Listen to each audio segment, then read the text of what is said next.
your life. You got this. Go chase it, live your life. Enlighten you. Let the light shine through. Let the light enlighten you. Just see it through.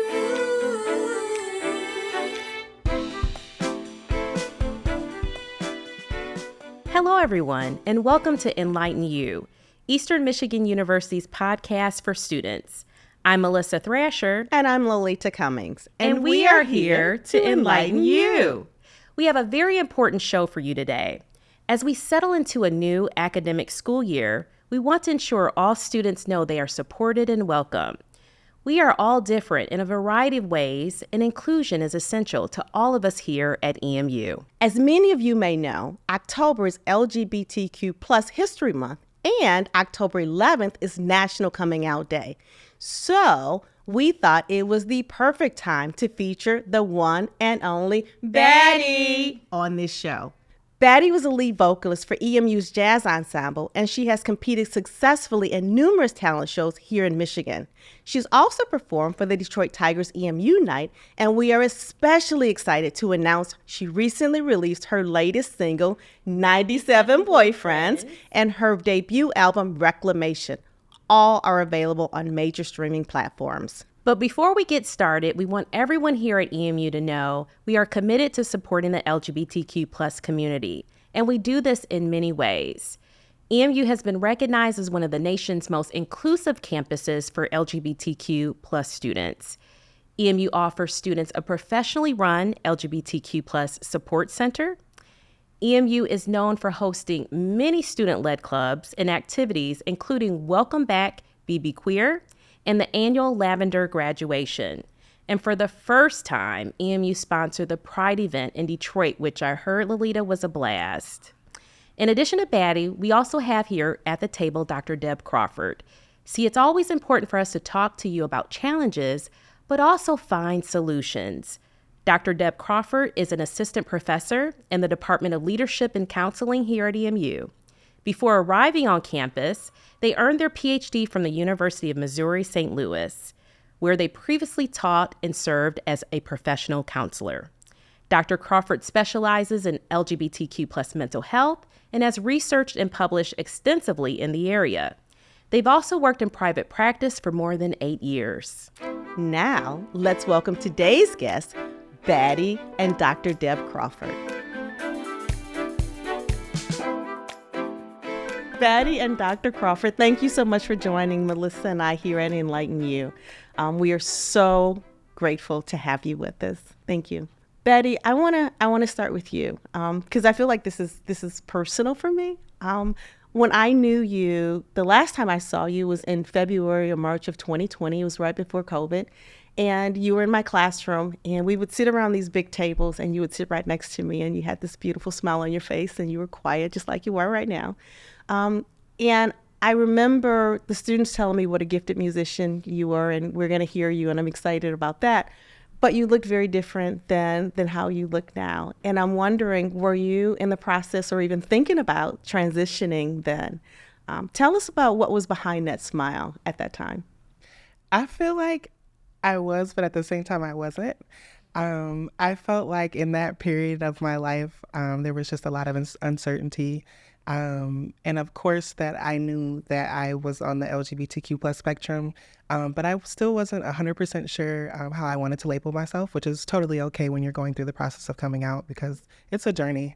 I would say that what was on my mind is that I knew that I wasn't existing authentically, and I knew that needed to change. But of course, I would have to be in my own space to work to navigate through that process. Yeah, I get that, in your own space. Is there something, was that a painful time for you? Was it difficult? Is there something that I could have done to help you through that? Or was that just something that you needed to work through yourself? I feel like that definitely was a difficult time. I want to say more so after we were all sent home for COVID. And then you kind of just have to like sit with yourself, and you can't just avoid, you can't just go through the process and motions of life without, facing, that experience. I'm not certain if there was anything that like EMU professors or yourself could have done in that moment. I think that was just something that I had to experience myself. And of course, like the process of coming out looks different for everyone, but it was definitely a difficult time for me. Absolutely. You said, during that time in the beginning of COVID, I actually got a divorce. And so I know what it feels like to have to sit with something by yourself during that time, because you don't have friends who can come and console you, because we were all afraid to be with anyone else. You may have had a little bubble, but that quiet time, just sitting with yourself, for me, I often think it was one of the most difficult times of my life because I didn't have the support I needed. But it was also probably a blessing because I had to sit with pain and angst that I would not have sat with by myself had it not been the period. How do you feel about that? I agree with that. I think during the pandemic as well, just like having so much time to yourself, although it was difficult, I think that it was also beneficial just to be able to have that time to myself to figure things out. But it was also kind of hectic in the process of living with my parents, but like having to figure it out too. Yeah. But of course, I've got it figured out. Good. Well, I welcome you again here today, and thank you so much for agreeing to share your story. There's so much we want to learn from you. Absolutely. Yeah. Thank you for having me. Yeah. I'm glad you both brought up COVID, because COVID was a time for reflection too. So it sounds like a lot of us had time to reflect. Yeah. Personally, I actually changed jobs during COVID. And this marks my 2-year anniversary at EMU. And I just had to sit like you both did. And I had time to reflect. And I knew that I wanted to change careers. And so here I am today. Baddie, I have to say, we love the name Baddie. And I often hear people refer to themselves as Baddie because sometimes I wake up in the morning and look in the mirror and say, oh, yeah, I'm a baddie. So I want to know, we want to hear from you, what's behind the name? Why do you call yourself Baddie? It started as a joke. I was in the mirror like, I'm a baddie. But I feel like for me, it became an affirmation. It became a way of uplifting myself, especially during a time where like my self-esteem was definitely low. Coming from a background, where at the time socially everyone wasn't accepting like of my identity personally, and when I was still growing into that and what I wanted to personally label myself as. But I think that calling myself Baddie helped me turn into my true self. I love that. I love that. Dr. Deb, obviously this was very difficult for Baddie. What are some of the challenges that students face, especially on a college campus, when they're transitioning? Yeah, and I think early on it's particularly difficult. I think any level of the coming out process, whether you're anywhere on the spectrum, but particularly for the transgender community, is that early on you have this like emotional like, what is happening to me right now? You kind of go through this like confusion, you go through this like also just kind of terror, right? And kind of like realization of maybe things that have happened before and all of that. And so that's part of it. So you've got your own emotional thing going on. But then in the beginning too, especially with trans folks, in the beginning, depending on what your transition process looks like, how you feel on the inside most likely does not match how others see you. And so oftentimes you may kind of have this realization and how you feel isn't matching how others are referring to you or how you look. And that can create, basically something that's called gender dysphoria, which is like this feeling of like looking at yourself and it doesn't match how you feel. And it can create like incredible, really just a lot of like emotional discomfort and, pretty intense, feelings around all of that. Sneaks up on you too 100%, sometimes. Yeah. And it can be little things, and it can be things from like people using the wrong name, or it can be even just like, I'm too tall and no woman is this tall. And, like I've had clients from all sorts of things. And the way that relates is in the beginning, it's hard because it is the most mismatched you will ever be most often, right? And then as you move through, depending on, and not everybody that transitions does any level of physical transition, not like there's a spectrum on that as well. But especially in the beginning, so you've got everything that's going on with you, like of the feelings of you processing and sorting through it, but then also having to deal with how others perceive you. and how your body isn't matching how you feel on the inside. And so like on a college campus, for example, you might have professors, like if you registered under a certain name, they just have what's on a roster and they just see your name. It's why asking for pronouns are so important, because just because someone looks like, say, a cisgender woman or a cisgender man, it doesn't mean that's how they identify. They may be very early on in their process. And so like, a lot of the argument of like, yeah, but I can tell by looking. Well, no, you can't, because sometimes someone's so early on in their transition that you're actually causing harm by doing that.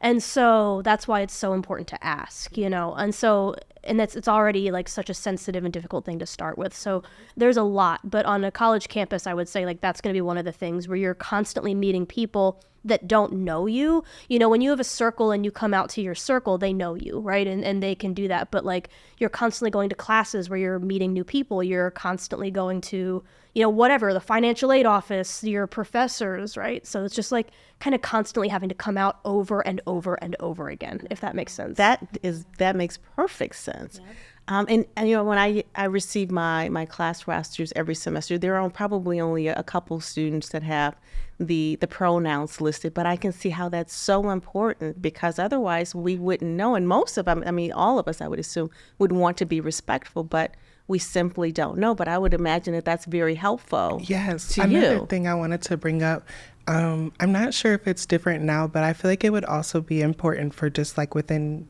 the system to be able to like change it as many times as you need to, because as you're growing, you're gonna change. Like I was only like 18 or 19 at the time, and I'm not the same person that I was at 23.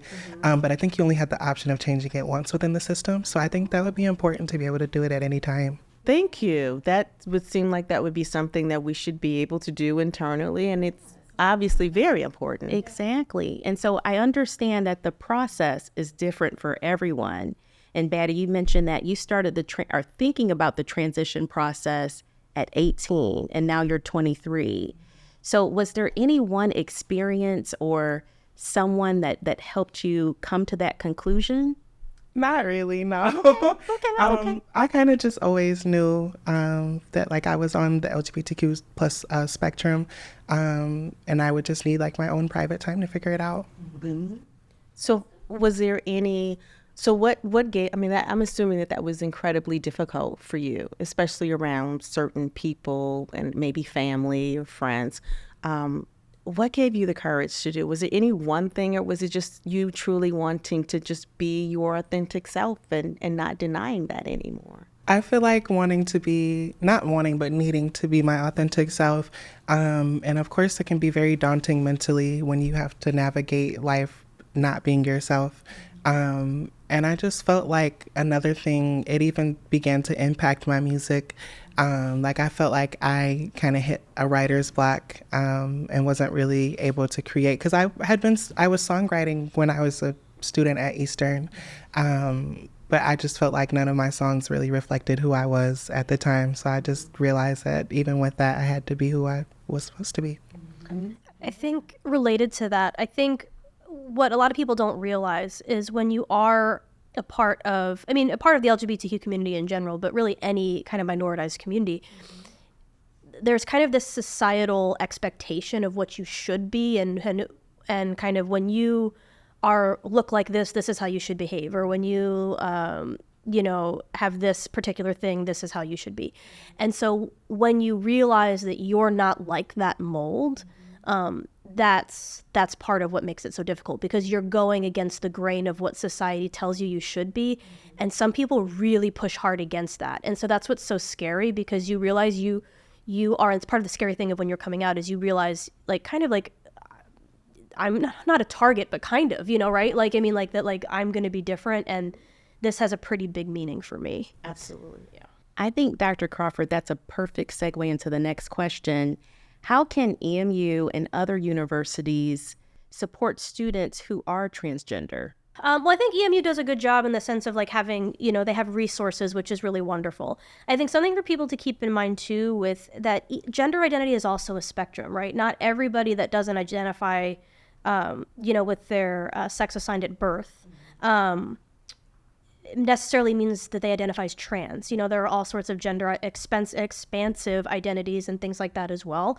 And so I think a lot of people assume that if you're not X, you're Y, kind of in like a situation like that. And so I think to be making sure that you're open to all experiences of how someone may identify and not to make assumptions, I think is another big one, you know, about like how someone might identify, which is, you know, why it's good to, you know, not necessarily ask, are you transgender, right? Like, but I mean, like, you know, right? Like, oh God, please don't do that. But I mean, that's an assumption, you know, but I mean, to just ask folks, you know, how would you like me to refer to you? You know, is there, you know, what pronouns do you use? That sort of thing, super easy. But in terms of like the university as a whole, I think EMU does a good job because they're very visible with their support of LGBTQ stuff. The university, another university I was at previously, was not so openly supportive about it. You know, you didn't really see much on their social media accounts. You didn't really like see a whole lot. And so like it just kind of created this feeling of like, am I welcome here? Am I not welcome here? I'm not totally sure. And EMU does a really good job with like having events and all that sort of thing. And so, but I think it has to be, you know, kind of a campus-wide, just making people feel welcome and making people like at any point in their journey, not feel that they are doing something wrong or, you know, making unnecessary barriers, you know, to things. Yeah. Baddie, how did you feel when you transitioned here at the university? Did you feel welcome? Were you aware of the resources that were available to you, and did you take advantage of them? I mean, how were you treated? So I actually didn't transition while I was on campus, I didn't. I waited until my last semester at Eastern, and I was still taking online classes at the time. I was private.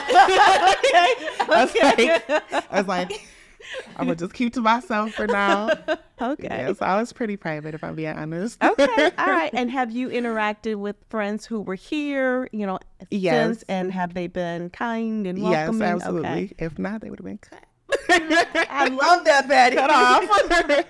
Very good. But yes, I would say that I didn't begin my journey until my final semester at Eastern, and was pretty private about it. Okay. Good. Yeah. Good. So Deb, I was recently doing some research about transgender individuals, and I learned that about 14 or 15 individuals had lost their lives due to stigma, discrimination, and that's really serious. So this is a two-part question. The first part of the question is, how do we protect individuals who identify as transgender? What can we do to support them? Wow, that's a big question. That's a very big question. So, yeah, I mean, and the statistics are alarming. Transgender women in particular, especially transgender women of color, are particularly targeted more than any other community in terms of murder and harassment and all that sort of stuff. So it's alarming. And in addition to that, there's also transgender individuals have quite high suicide rates as well. So it's not just, you know, from other folks, but also from within because of how they're being treated on the outside, right? How they're treated in society as a whole. It's reflective of the same problem, right? One is just, you know, someone else inflicting violence, you know, the other is just internalizing, you know, everything that you're having to go through. And so, I mean, it's a big question, you know, I mean, a lot of it's societal and, it's, you know, trying to change societal perception and societal barriers and just overall trying to get people to understand, you know. I think a lot of people don't understand, and most of the people who are discriminatory or all that sort of thing, they don't really understand, I find, and they're not open to understanding. I think that's the thing. They're very closed off to any level of education, or they're very closed off in their views of things. And so I think being able to educate and being able to humanize the person that in question. To kind of piggyback off of that, I think that a lot of people fail to realize that there are queer and trans people in their friend group who just might not feel comfortable even coming out to them. and you'd be surprised how often someone in your family is. So people just need to give us more grace with the language that they use, and just how they treat queer people in general. Yeah, I like that. Is there anything that professors can do, mental health experts can do, especially when thinking about our EMU community? Is there anything that we can do more to support individuals who identify as transgender? Yeah, I think really the big thing is educate yourself as well. Don't rely on necessarily the student to educate you on like transgender issues or things like that. Like so much of it is you need to do the work yourself. I think a lot of times the minority person ends up being the one to do that emotional labor of having to educate for themselves, and it's not really their job to have to do that. So I think making sure that you yourself as a professor or whatever role you have on campus, that you are the one also doing the work to educate yourself on some of these things. And, aside from some of the things I mentioned earlier of like not making assumptions but with mental health professionals and professors and all of that, number one is being affirming. Whatever, go affirm whatever it is that the student or the client is talking about or whatever. And so I think that that's going to be the number one thing is be affirming, be open, and educate yourself. I think would probably be the three. And Baddie, I don't know if you have other things to add. Yeah, I do. I think that another thing that could help is assisting students with gender affirming care. It could even be anonymous, but if there was some way that there could be like a partnership with the LGBTQ plus resource center, if students could apply for some, for like a grant or just some funding, or if there could be like a scholarship application just to even receive some gender affirming care, could make a huge difference in a student's life. I love that. Yeah, that's something we need to work toward. Dr. Deb, are there any like therapeutic or interventions that students who are in need of help can get from health professionals? Not a particular technique, no. Really the big thing is just finding someone who is affirming and, someone who is familiar with and works with the LGBTQ community. Unfortunately,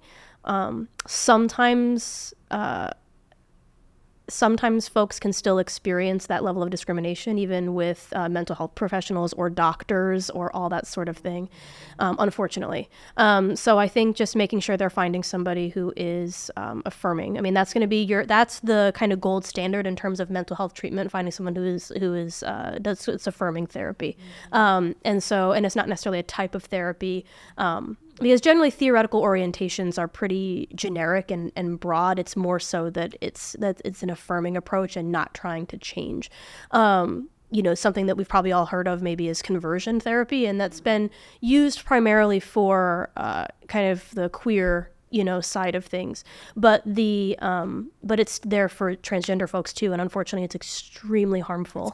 It's awful. It's traumatic, and for anybody that's not familiar with that is, essentially what conversion therapy is basically trying to decondition being either attracted to someone of a different gender or of a same-sex partner or something like that, or trying to kind of decondition you away from identifying with the gender that you're currently identifying with, or being transgender. So it's really, really troubling and traumatic. The American Medical Association actually denounces it. But it doesn't, unfortunately, it's still being done. So all that to say, just to make sure that, the person is connecting with someone who is affirming to not do any harm and all that sort of thing. Right. I would say the counseling services on campus, because students do get a certain number of free sessions on campus. The center is LGBT affirming and all that sort of thing. So I think that could be a good place to start, and then maybe your therapist there could help you to get connected to someone in the community that you could see long term. Mm-hmm. That's good. That's good. Yeah. Wow. Yeah. I'm learning a lot today. Thank you. So we're talking about therapy, and Baddie, we know that you're a beautiful artist, musically talented. And so, just thinking about your process, did music help you? To say music helped me is honestly an understatement. I feel like being able to write about the experiences that I've gone through and that I'm currently going through has definitely changed my life. Wow. And we'll hear a little bit from you later, which I'm so excited about. So, yeah. I think we may have time for just maybe one or two more questions, but tell me, what does the future hold for you, Baddie? What do you want out of this life? I want to say in the near future, I want to be able to turn my debut album into a show and hopefully go on tour one day. I love that. So Take you hopefully out of the equation. Right. Take that out. It's gonna happen. It's Right. going to happen. So that's your dream, is to Yes. do your music full time. Yes. Can you describe some of your music to us? What is your music like? How would you describe it? Okay, so I would say that a lot of my songs are anthems, definitely relatable to the LGBT community. Okay, there was one song that I wrote. I wrote this song, I want to say, last fall. It's called "Bus" with 2 S's down wig. Okay. And so within the song, I say calling all the dolls, which is a term of endearment for trans women.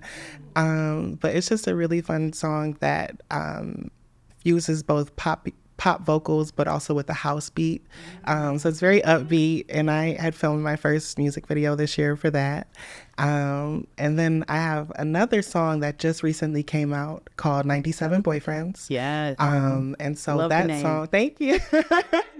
That song is also really upbeat, but the message behind it is a little more serious. Unfortunately, a lot of transgender people experience they're fetishized.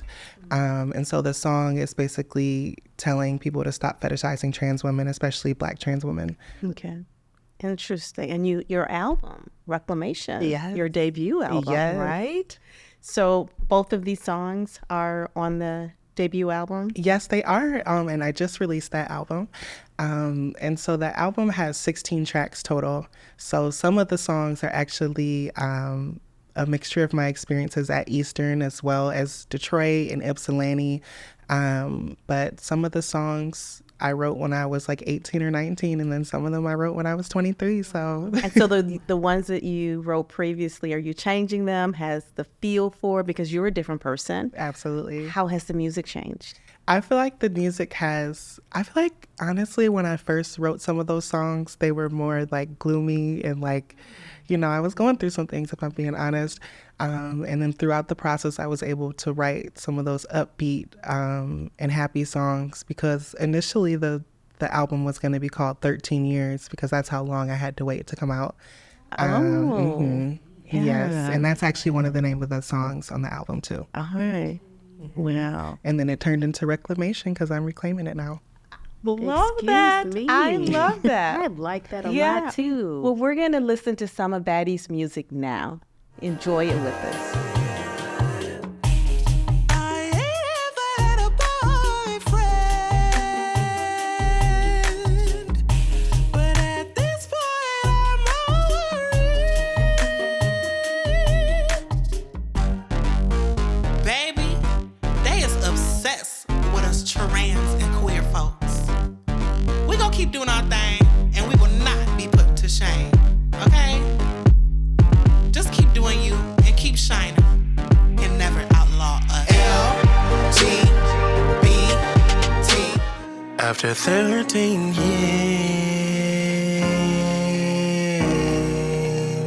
years of living in fear,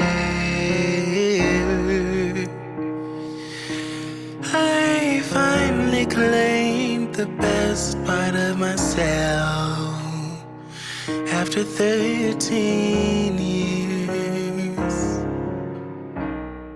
Baddie, that was fabulous. Thank you. Yes, great music. Keep doing what you're doing. Love it. If I'm walking down the street and someone gives me a compliment, it makes me feel good. What's the best compliment I could give you? Ooh, that's a good one. We need, is it tape round now? Go ahead with the compliment.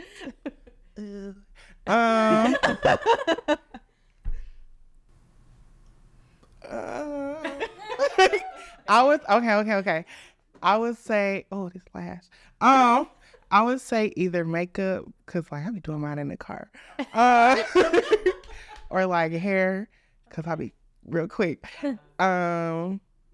Or outfit. I would say outfit, hair, or makeup for me. That's some, good to some know. other people I feel like it's more deep, but for me, it's like those three things. Because I haven't been doing it for that long. Visible for you. Because I've only been doing makeup for like a little over a year. So like, yeah. I have seen some of your Instagram posts. I just be practicing. That does not look like someone who's new to the makeup craft. Thank you so much. I was very curious about that. Thank you. So we have one last question for the two of you. And we know that the journey for transgender individuals can be challenging. What advice do you give to students who are dealing with some of the struggles of transitioning? I would say to take your time. Don't let anyone pressure you into doing anything that you don't want to do, especially social media. I think it's important to not compare yourself and don't compare your own experiences to other people because you don't know what someone has gone through behind closed doors. It's good. It's good. Do you have any advice, Dr. Crawford? I think to piggyback off of that, I think to just be gentle with yourself. You know, this is a scary process and a big process and can be a really wonderful process, and to just be gentle with yourself all throughout the way. There's no handbook written exactly how you're supposed to do this, right? Everyone's journey is going to be unique. So just be gentle with yourself and one day at a time. Wow. I like that. Baddie and Dr. Crawford, thank you so much for enlightening us, for sharing your story with us, for giving us amazing advice. We could not do this show without you. So thank you so much for joining us here at Enlighten U. Thank you. Of course, thank you. Wow, Lolita, that was a great show. It really was. We learned so much from Baddie and Dr. Crawford. Yes. And just one more thing before we go. Next month, we will feature the negative effects of social media. So if you believe you have been harmed by social media and would like to join us here at Enlighten U, please email us today. But if you'd rather not appear on the show, email us your questions or comments. You do not need to be here to be heard. We would love to share your story. Now, with that said, our next episode will drop around the 15th of next month on all your favorite podcast platforms, as well as EMU's YouTube channel. So please like the video, tell your friends, and help us to enlighten you.